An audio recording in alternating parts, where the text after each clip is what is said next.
afternoon, everyone, and welcome to the Superchargers. Have we got a great show in store for you today? I'm Gabriel, along with Linda Marshall, and as you know, we generally take you somewhere in these United States for a great motorsports event. You've seen Grand National Stock Car racing on the Superchargers. You've seen AMA motorcycle racing, offshore powerboat racing, truck and tractor pull, just about all of it. Today, even something a little bit different. We're going to take you to McCormick Place here in Chicago, the largest convention center in the world, at least one of them, and you're going to see the International Rod and Custom Show. Some really antique, unique, and bizarre cars.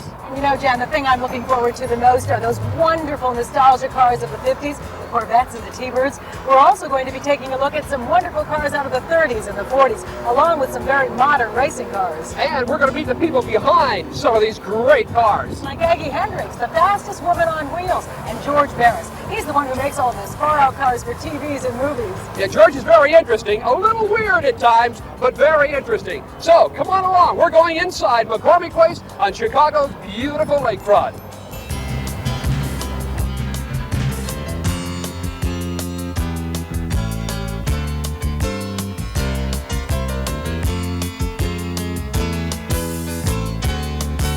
There it is, right up ahead. McCormick Place, truly one of the largest convention centers in the world. Hang a left, Jan.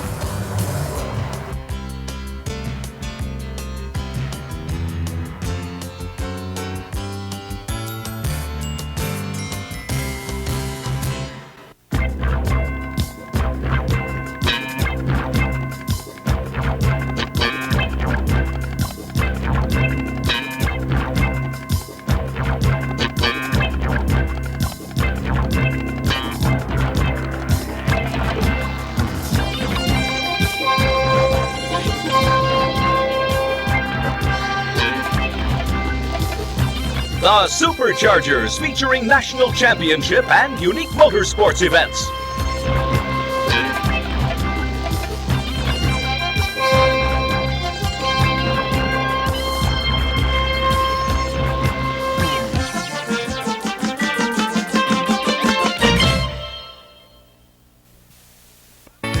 These are some of the most exciting and exotic vehicles in the country. They're part of the International World of Wheels Rod and Custom Show. Our backdrop today as we look at some antique, unique, and bizarre cars. This is a 1957 Chevrolet Bel Air convertible, top of the line for its time. This was the age when the wraparound windshields first came into being, the two-tone paint jobs, and those flashy fins. Also back in the 50s was the development of high-performance engines. There were models like this that even had fuel injection. Right now, let's take a look at some of the cars from the 1950s.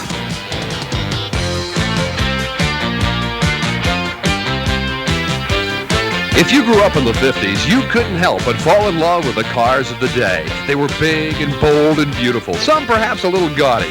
The cars have become, of course, modern classics. There were two-tones, three-tones, and there was lots of chrome. Cruising through the drive-ins in one of these big boats was a real status symbol. Gonna get a chick that's real pretty, 'cause everybody's headed for Hot Rod City. They call Rod Cities and chubby little roadsters. Everybody's headed for Hot Rod City. Brand new stocks and competition oldsters. Everybody's going to Hot Rod City. So bring a one car and you get in free, 'cause Hot Rod...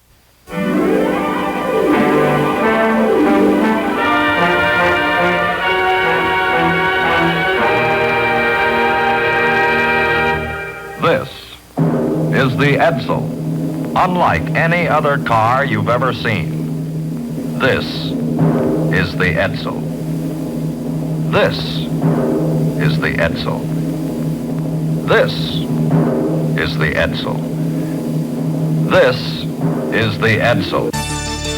This was the Edsel, a car that went from the assembly line into the history books and back again as an antique winner.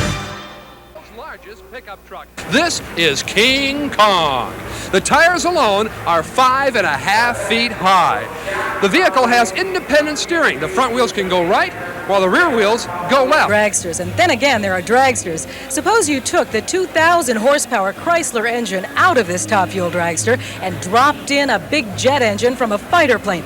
Just imagine what you'd have then. You're looking at one of the fastest dragsters in the world. It's jet-powered, and it's driven by a woman, Aggie Hendricks from the south side of Chicago. Aggie, have you always been a Chicagoan? I'm originally from Western Canada, but I'm currently enjoying the amenities of Chicago. How did you get started in racing? Well, I met a fellow from Chicago who was touring with his jet dragster in Western Canada, and he invited me to a drag race, and once I saw what it was all about, I was quite hooked on it. Every summer, Aggie travels across the country, competing in match races and national events. This past summer, we followed her to Englishtown, New Jersey, where hitting speeds of over 270 miles per hour, Aggie won the event. Aggie, describe that race for us. It was a very hot day in September, which affects the jet engine's performance. Here you see one of the contestants, Guy Zielinski. He's doing burner pops, which is part of our line show. He's running against this gentleman, Craig Arfons, who has a wheel-driven car. They're trying to work the kinks out of this car, and they're getting it up there. Here they're coming up to the lights. Guys, starting line here, huh? Right. He signals for the Christmas tree to come down, indicates that he's ready to leave, and has left. Looks like the wheel-driven car got out ahead of him, but the thrust-powered car gets him a half track and gets him in the end. He got an elapsed time of 5.92 seconds, which is the lowest so far of this meet. The low ET. For viewers who may not understand, what does low ET mean? Elapsed time, or low ET, means the time span between start and finish, and the lowest or the quickest is the winner. Okay, and now you're getting ready here. Right, we're plugging in the external power supply. Some heavy concentration there. That's right. We usually concentrate on what we're doing. That's the master switch. It powers up all the solenoids, and we're on the igniters now. This is my competitor, Joe Petro. He's a very hard-running vehicle he has, and usually a good neck-and-neck race when we run together. Tough competitor. Right. This is part of the line show. A lot of fire, a lot of smoke. It looks really fantastic at night. Gets the crowd real revved up. They look pretty revved up right there. I think they're enjoying the race as much as we are. This is really a time span when we have a lot of concentration.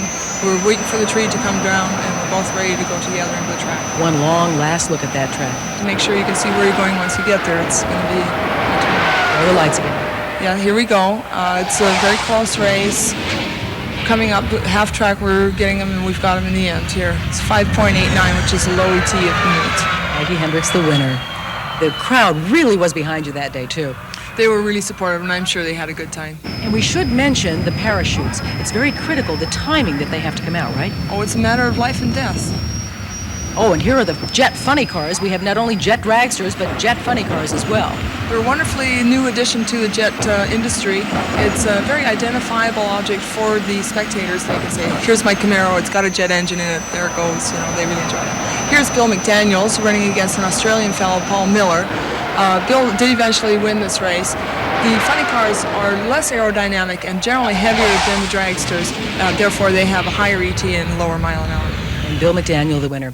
Aggie Hendricks, we sure do want to thank you for inviting us down to your shop on the South Side today. We wish you all the best in 1984. Thank you. Glad you came.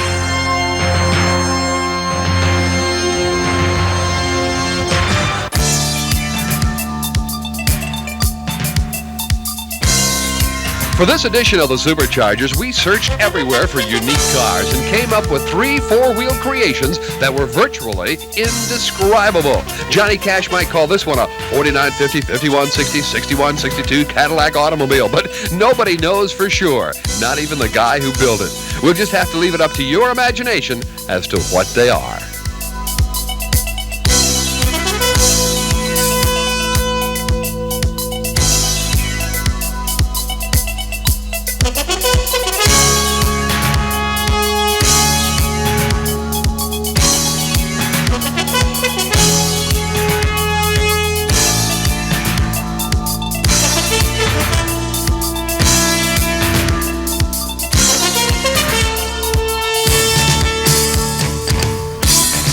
We'll be right back with more on the Superchargers.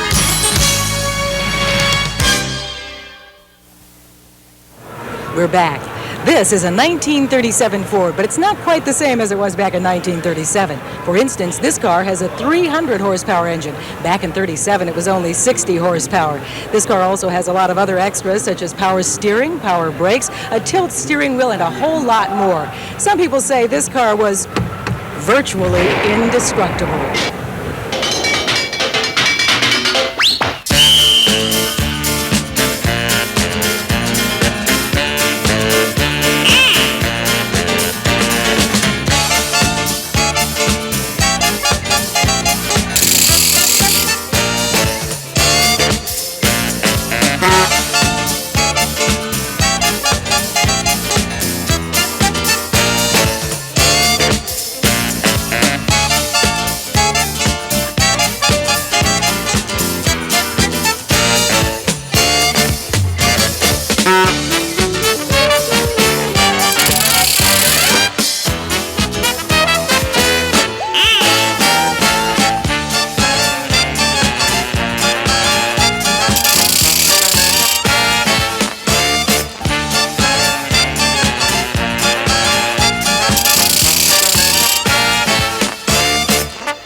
guess we'll always have a love affair with cars from the 30s and 40s.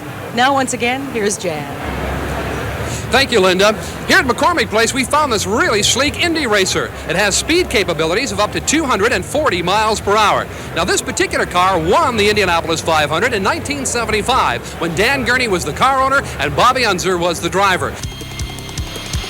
The real pioneers of the Indianapolis 500 were there 73 years ago when it all began, racing for 500 grueling laps and stripped-down versions of production models. Many were entered by the manufacturers themselves. These first Indy racers had monster-size engines and would travel the famous Brickyard course at speeds of around 90 miles per hour. The first winner was Ray Haroon. It took him almost 7 hours to cover the 500 miles. Today, the same distance is often completed in less than 3. Because there were no gaskets back then, the engines in these cars weren't properly sealed. Consequently, hundreds of gallons of oil were dumped on the track during the running of the race, causing these lumbering 2,000-pound cars to skid out of control. You're looking at what was the first major crash at the renowned Indianapolis Motor Speedway. Ironically, it was the French and the Germans who showed us how to build genuine racing cars. But it still took the Americans to show the whole world how to stage the greatest spectacle in racing, the Indianapolis 500. This is probably the largest semi-tractor truck in the world today. It's got everything it needs, and it weighs 21,000 pounds. As a matter of fact, this is really a house on wheels. Well, it is. It sleeps 4 and has all the accoutrements of home. Big pile carpeting. It's even got an audio-visual system in it. Not only that, a microwave oven, my favorite. We traveled to the Wisconsin State Fairgrounds where, along with 35,000 spectators, we watched the first all-American semi-truck race. Trucks are America's movers. They move every conceivable kind of cargo. And every once in a while, you'll even find them on one of our nation's speedways. Here on a mile track in Milwaukee, Wisconsin, 20 big rigs took up the challenge of a 200-mile race. And you're looking right now at the cab-overs. They push a lot of wind. One of the real chargers was this truck, the truck driven by Luther Burton of Columbia, Indiana. It's called the Liberty Bell Special and led most of the way. And here, as most racetracks, you'll find a fender bender or two. In this case, it was a real wall banger. This truck was literally torn apart after making contact with the wall. Accidents like this one trigger a rash of pit stops by the leaders, since tire wear is really a big problem for these titans of the turnpike. A blowout can send your $60,000 semi-truck to the junkyard for good. But come Monday morning, there's a good chance you might see one of these big rigs hauling down the highway bound for the marketplace. And after 200 grueling miles of handling these radical rigs, the winner was indeed Luther Burton in the Liberty Bell Special.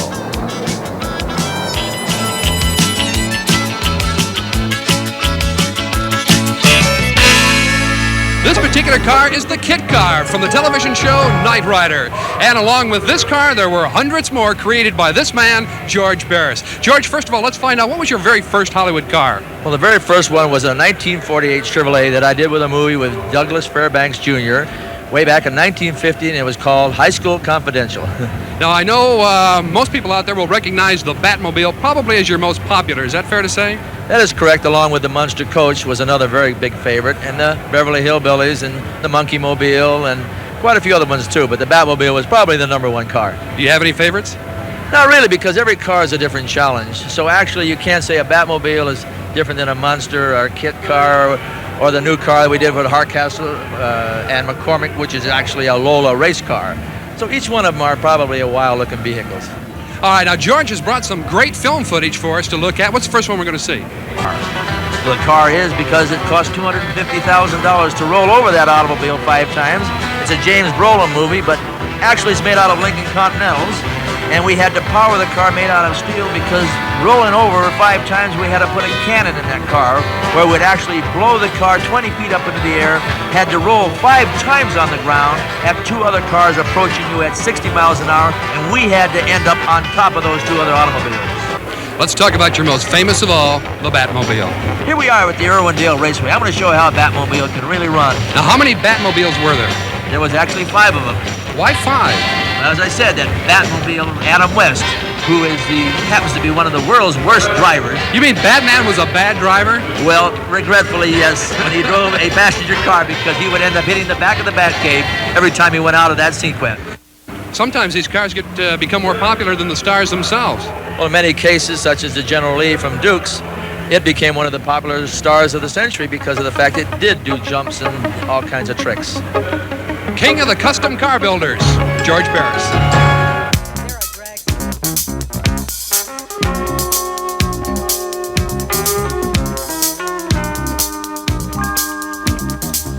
In our many travels looking for a real classic car to show you, we found this beauty. It exemplified the style and pizzazz of its owner. This 1935 Duesenberg Special Sports Roadster was owned by one of the most legendary movie stars of all time, Clark Gable. Now, you may not know it, but vintage cars like this one compete for recognition, and this one more than holds its own with the cream of the crop. This car has won the Pebble Beach Concours d'Elegance. It received 100 points in the Classic Car Club of America ratings and collected the President's Cup at the Duesenberg Cord in Auburn show. All after a year and a half of painstaking restoration work by its new owner. It's a very special creation indeed.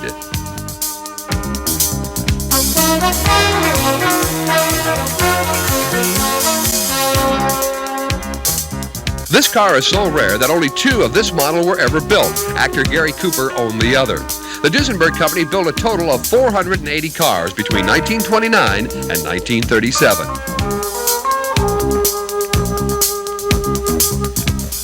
Under the sleek hood reposes a double overhead cam 8-cylinder Lycoming engine. This one is supercharged and idles at 1,000 RPM. It produces so much power that the car is capable of traveling 150 miles per hour, accelerating from 0 to 100 miles per hour in 17 seconds, which is quite rapid when you consider that the car weighs several thousand pounds.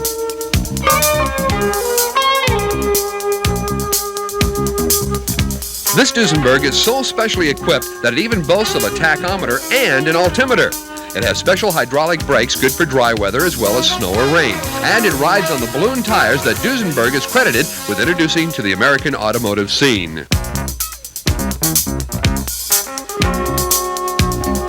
The car sits on a 125-inch wheelbase and has a chopped chassis that allows for a special low profile. A 7-inch convertible top disappears into a sleek tail section.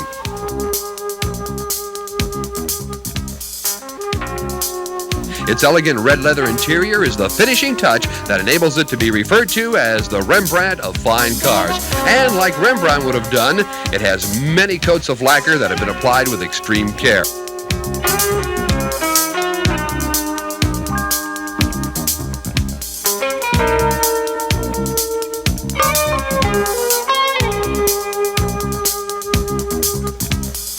Some experts claim that this Duesenberg is the finest example of vintage cars that they've seen in the last 40 years.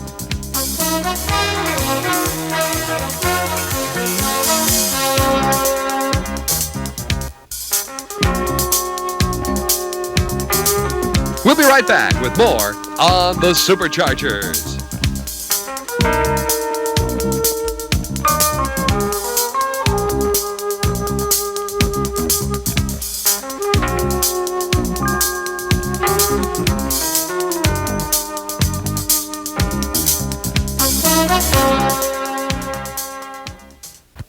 Well, it's time to wrap up another edition of the Superchargers. We hope you've enjoyed the International Ride and Custom Show. I'm Jan Gabriel along with Linda Marshall, and I know Linda enjoyed the day. I sure did. That Aggie Hendricks, what a daring young woman. Imagine getting into one of those jet dragsters and pushing the go button.